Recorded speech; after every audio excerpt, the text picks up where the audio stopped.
Welcome back, everyone. In this video, I'm breaking down exactly how to smash unseen texts, okay?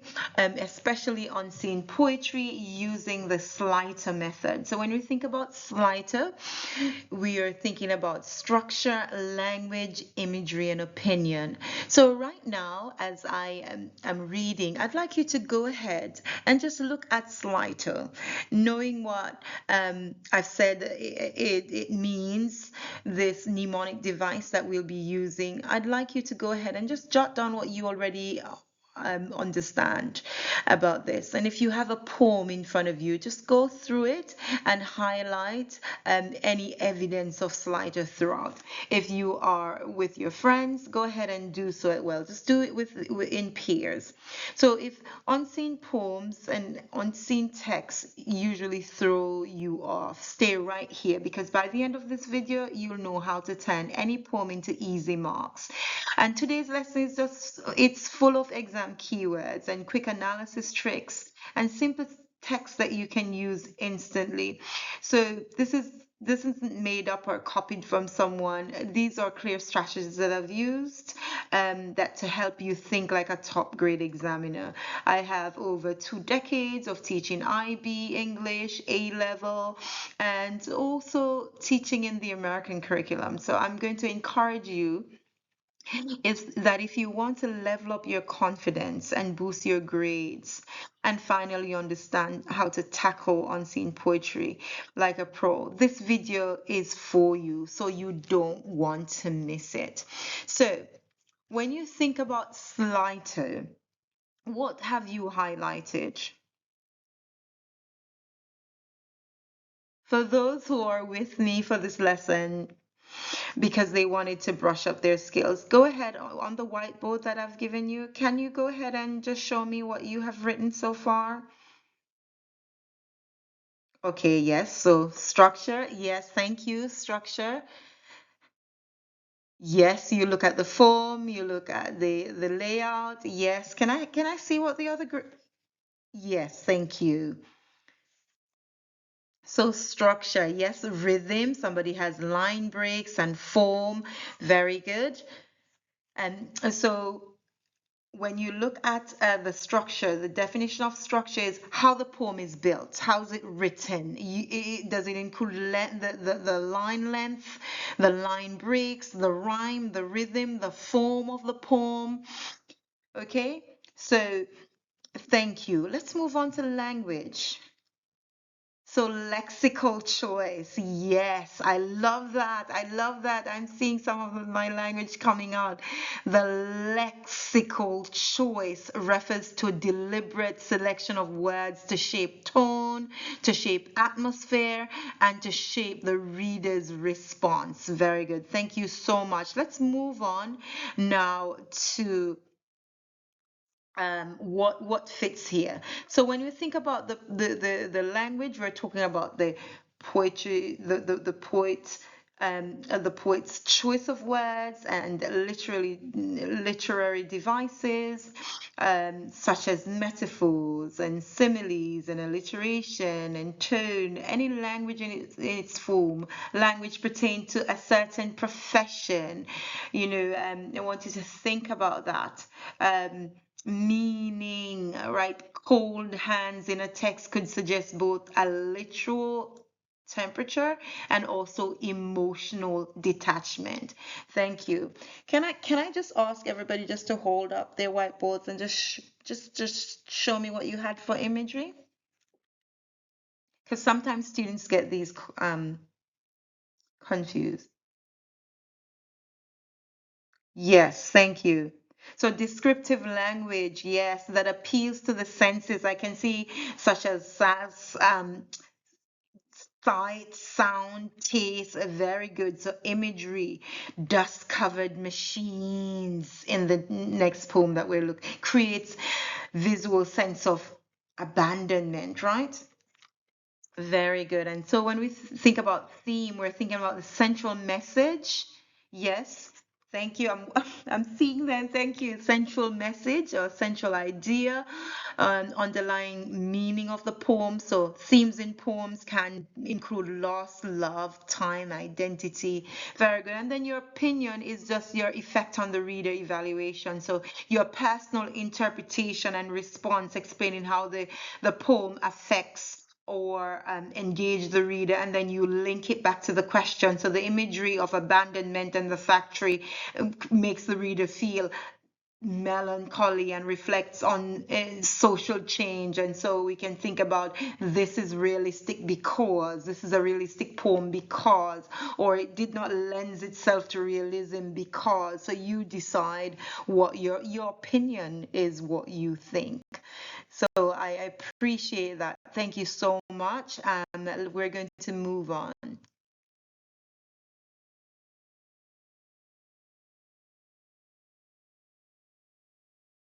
Now we're going to look at this poem. So what we talked about your lexical choice. And so when you are looking through your poem, so here's the poem An Abandoned Factory. And I'm going to ask you to think of slide and go ahead, and I want you just to highlight um, structure for me. Just highlight what it is like and go through and tell me what you can see in the abandoned factory on structure. We're just going to go through it together. So he uses long flowing lines, yes. It's actually written in three stanzas here, and showing lingering impact of the factory of time. So we always say the meaning, so the lines, right? So let's look at language. What are some languages used?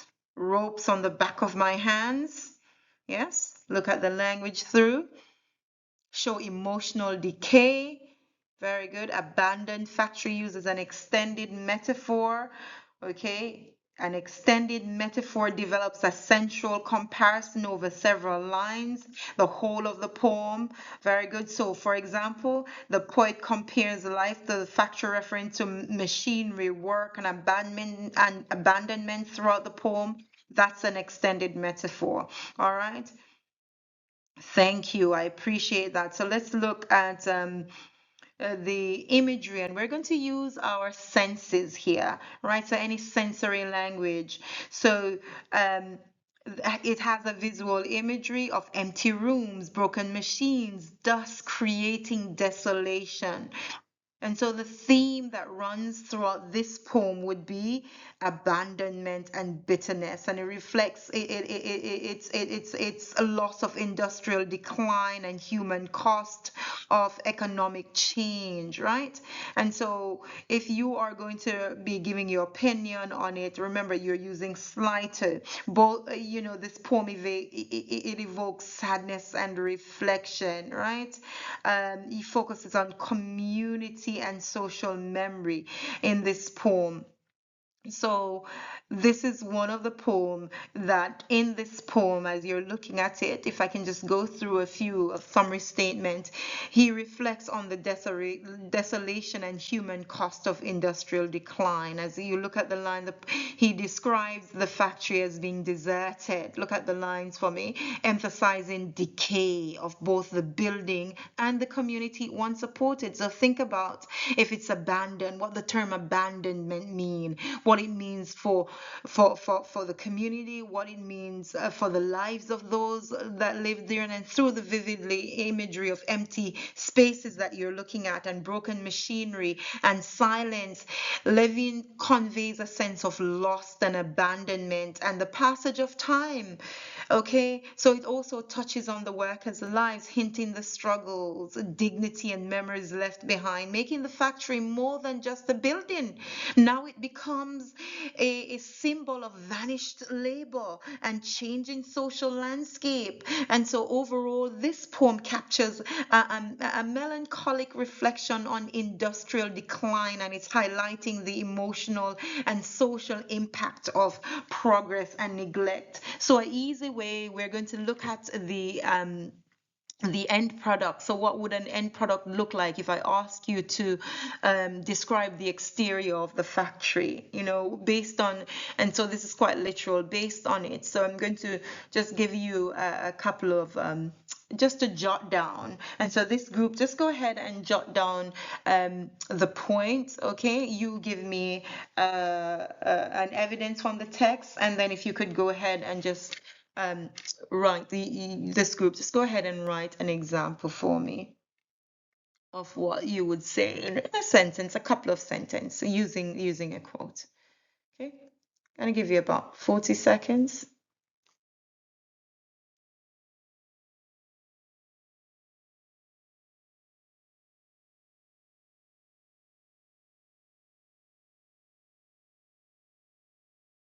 So your hand is up, yes? Or yeah, you were writing when I was asking. Very good, very good. Can you hold yours? Everybody just hold theirs up for me. Yes. So abandonment and loss, yes. So let's look at what I expect. When you write, I would like you to write a clear point. So the question was, describe the exterior of the factory, or it would be, how does Levine portray the exterior of the factory? Okay, or what theme permeates the poem? So the exterior of the factory is portrayed as sinister, eerie, and prison-like. Look at it, it's very succinct. I'm using list of three, and that is what I want you to do when you write. The lexical choice, so that just means the word choice, and that's your quote. Chain gates and barbed wire highlights this picture, right? The picture of abandonment and loss, however you would like your topic sentence to be. The phrase chain gates creates a visual imagery with strong connotations of security and protection, right? And so the poet further uses sharp qualities of barbed wire to give the impression of a tightly controlled facility such as prison or workhouse, right? And so suggesting that it was not enjoyable, it was not an enjoyable place to work, right? And now and know what it is, or suggesting the abandonment of what is left behind and the decay that is happening in the community.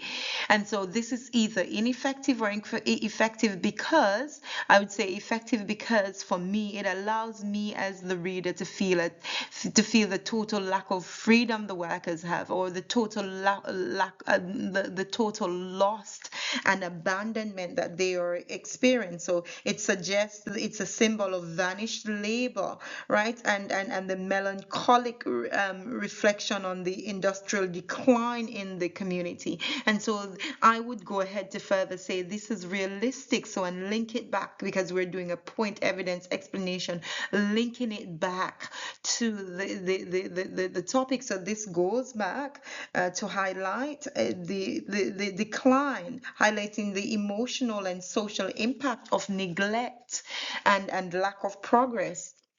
And so that is what we are looking for in the poem. Your point is very clear, your evidence, right? Your evidence is going to be from the text, then your explanation, then you link it, with your opinion stating, right? Overall, the description portrayed by Levine is quite, it captures a melancholic reflection on the industrial decline and highlighting the emotional and social impact of progress and neglect. This is realistic because this is what happens when businesses move out of community and jobs are lost. It's both a physical decline where you can see the building corrugating, and you can see the board up window, which is a, and it's also it also describe the community, the loss of the community it once supported. Any questions?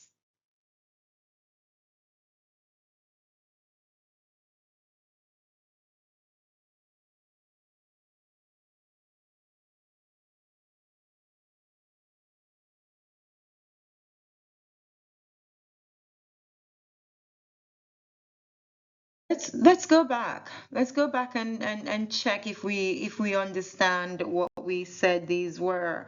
When you're looking at your poem, when you're looking at poetry, you want to make sure that you are looking at slighto. And slighto is means structure. So I have some words here. So we're going back, we're checking for understanding.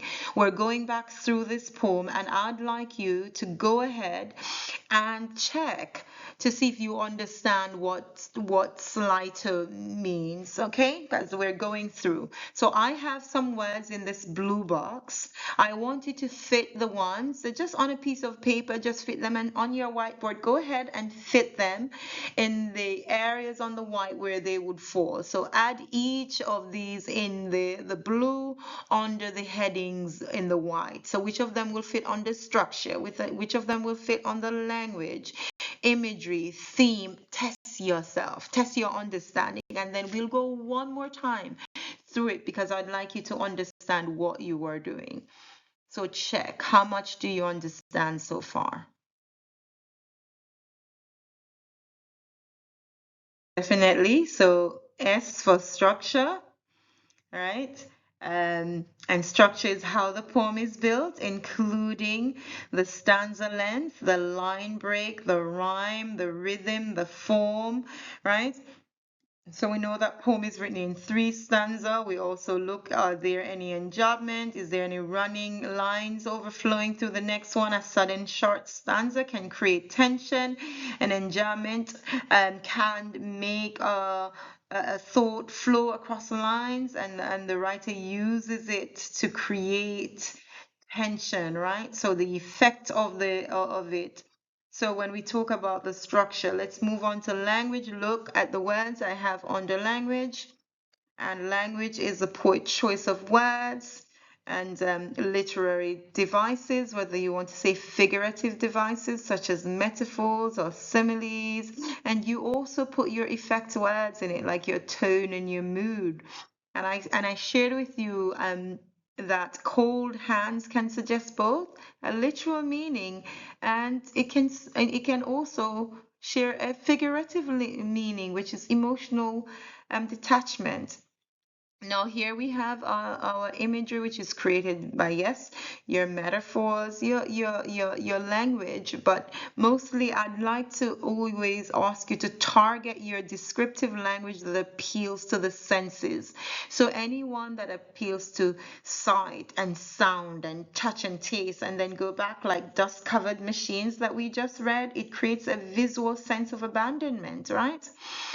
And so then we goes on to theme, and we talk about the extended metaphors. And I explained that when you think of your extended metaphor, I want you to think of that it develops a central comparison over several lines of the whole poem. And in this case, the whole poem. For example, in the poem that we just read, the poet compares life to a factory and keeps referring to machinery and work and abandonment throughout the poem. And that is what an extended metaphor is, right? So just check, and any questions you have, just drop it in the box, and for those students that I have, just drop it there for me, right?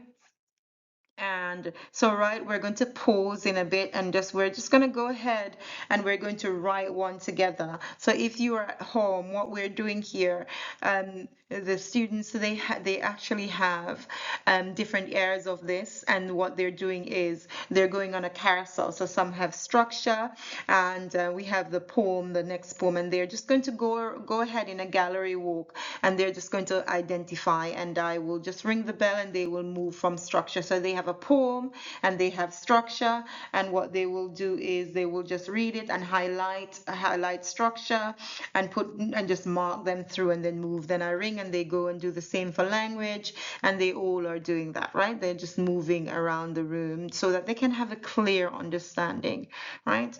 Your theme, Your theme is a central message that runs throughout the poem. So themes in this poem include love, time, identity, industrial loss in this case.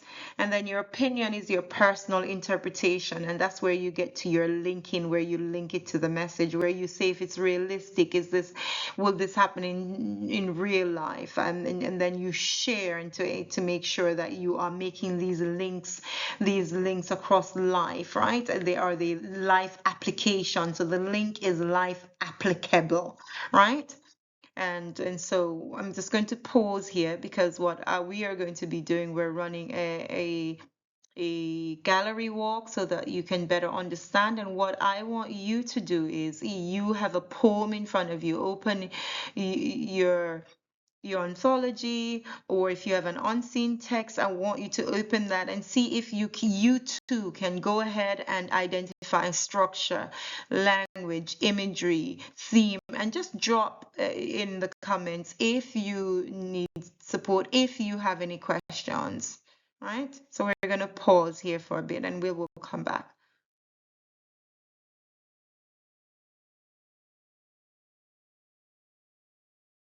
Now that we have done a bit of practice, I have Miss Havisham, and that is by Duffy. It's one of my, it's one of the poem that is quite reflective and applicable. And so I'm just going to ask you to look at the question, the exam type question. So it's normally written in part A and part B. It says, what emotion does Duffy presents in the poem? And then part B says, what method does Duffy use to present these emotion? So what method? So I'm just going to ask you to read through the poem. I always start with myself. And then you will read and you're going to highlight slighter, elements of language, elements of structure, look at the line, look at the language. Thank you.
So thank you. So this poem, you highlighting. I'm not going to. I'm just going to walk around for those of the students in here.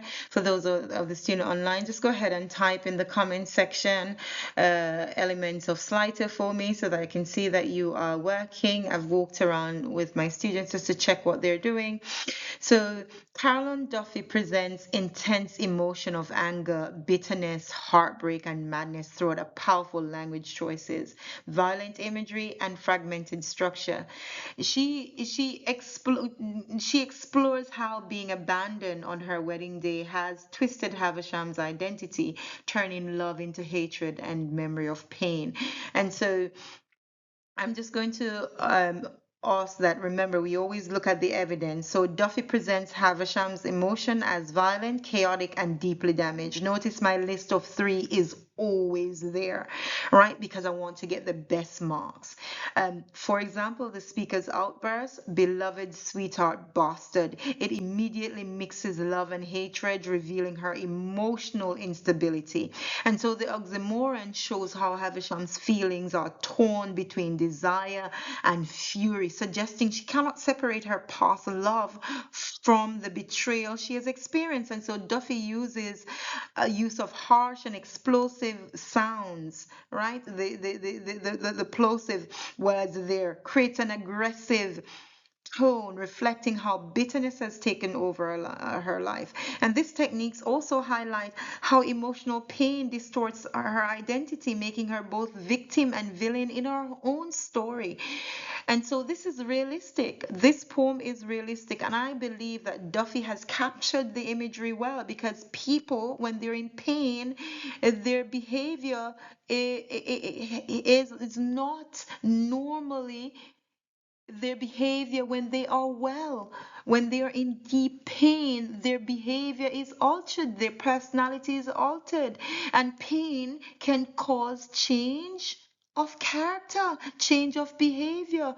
Pain, when there's not the right channel for healing. And so we always link this. Is this realistic? Can this happen in real life? So I want you to listen to my paragraph, because we always need to say how is my paragraph, and what is expected. And so your paragraph should look like that, right? You have a clear point. Right, I'm looking at the B section, a clear point, what method is used, right? And I'm answering one paragraph there. And so I want you to think about, when you're answering, are you using clear point? Are you explaining with your evidence? Are you making sure that you've linked it, number one, to the question and also to real life? Any questions? Just I'm right on your board. I'm coming around at the moment.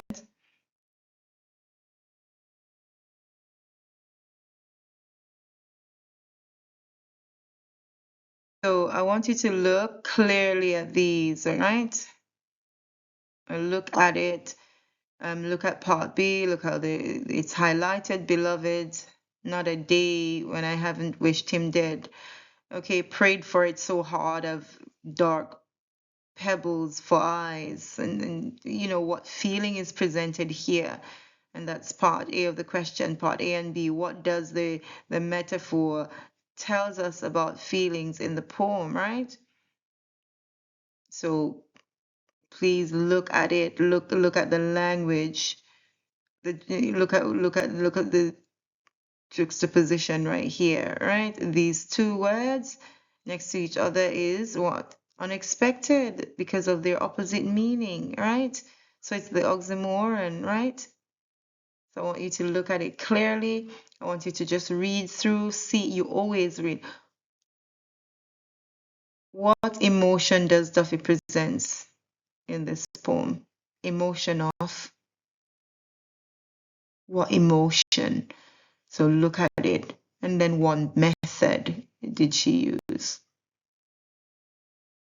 I want you to look at the language, look at the layout, and if you see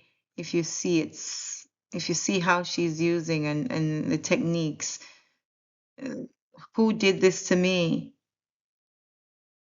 Right? Very broken up, very hurt. Why would these words be used here and broken up? Right? Why is it run on? Look at the lexical choice. Look, why would the thought of opening her wardrobe made her tremble with fear? Right? What is her white dress is yellowing? What is the symbolism there? Why does a dress yellow? Okay, what does it symbolize about her wedding and the time that has passed if the dress is yellowing? And she's wearing that dress, she's looking at it, she still have it. And so I want you to reflect on those key words, right? So thank you so much. So as you are looking at the stanzas, be very Be very clear. Look at the imagery that is used, the assonance, the repetition of the U vowel there, what it creates, what? A long and drawn out sound. How does the sound relates to the meaning of the words and and how long she's been experiencing that pain, right? So look, behind white veil, a red balloon bursting. What does red symbolize, right? The opposite of the colors. Bang, this onomatopoeia, one sentence, right? It sounds like, right? And the word sounds like its meaning, right? We know onomatopoeia, but this is inserted into the middle of the sentence, and what does it suggest? What's happening? She's using love and hate, okay? These two words are opposite, right? They are used there. Why? So if you look at the lexical choice here, of how she is feeling, right? The oxymoron that shows her feeling, she's torn between desire and fury, right? She uses all these explosive and aggressive words that so that we can witness her bitterness over time. Let's look again. So what emotions? We see anger and hatred, right? We see a heartbreak and pain. We see bitterness and obsession, loneliness and isolation. So remember, when you're answering the question, be very clear that you know. Answer the question in simple exam formula, right? In your exam, it's what is the emotional shown? Quote, what does it prove? That's your evidence. Explanation, how does the language shows this emotion, right? So point, so if you're writing this, it would look like this. Duffy presents Havisham's emotion as filled with hatred and violent anger, all right? In the line, beloved sweetheart bastard, the plosive sound explode with aggression. The oxymoron shows her emotional conflict. She still loves him but despises him. Duffy uses the harsh B sound to mimic Havisham spitting her words out, showing how anger controls thoughts and speech. This makes the reader, and here is where you must shows your link. You must link it to what you know. You must also link it to real life and make real life application. This makes the reader feel the intensity of the rage. This is very realistic because people in pain normally behave out of character, right? Or this, whatever you would like to say, it's your opinion. Or you can, looking at the text, I could go through it by saying Duffy also presents deep emotional pain caused by betrayal, right? The phrase red balloon bursting suggests a sudden painful collapse. And so the metaphor compares her heart or hopes to a balloon that violently burst, emphasizing how heartbreak shattered her emotionally. The red color hints at both love and anger. So symbolism here coming out, showing how pain blends with rage. And this makes her suffering feel raw and real and unforgettable. And this is typical of people hurting. So bitterness and obsession. Havisham or Havisham's, we could say that Havisham's emotion could be what? What else? Yes, somebody over there say bitter, so we can say bitter. Could you say bitter and obsessive? Okay? Over time? Yes, we can say over time. Thanks. Thanks for putting that up. She admits that she has prayed for it, referring to her ex person's or ex fiance's death. She's prayed for it. This shocking confession highlights how bitterness has become her identity.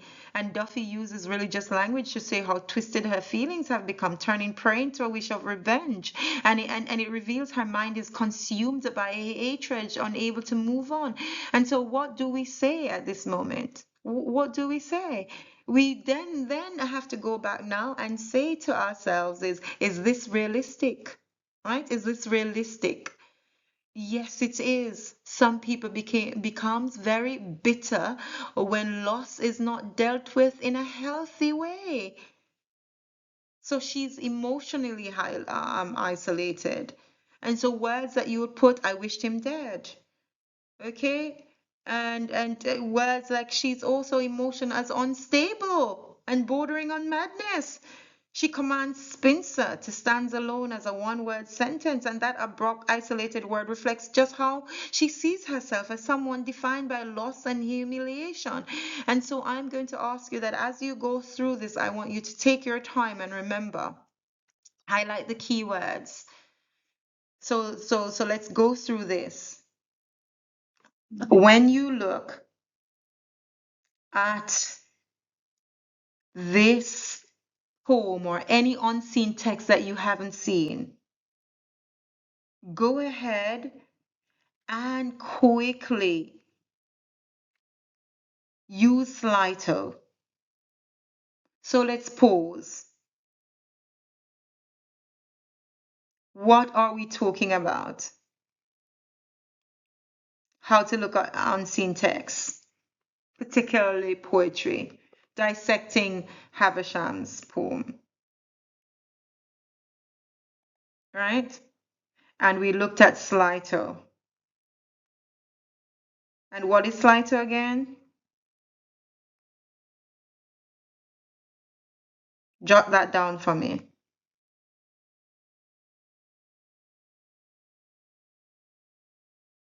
Thank you so much. I'm feeling very good. Yes. Yes. Thank you. So the next time you're faced with an unseen poem, don't panic. Break it down, decode it, own it. Structure, language, imagery, theme, opinion, one method, endless marks. So today I'm going to say, stay sharp. The power of Slider, turning confusing poems into clear meaning. If this helped you see poetry differently, then trust me, you're already ahead of everyone else. Keep going. Your top grade is loading. Have a good day. I enjoyed this. Bye bye for now.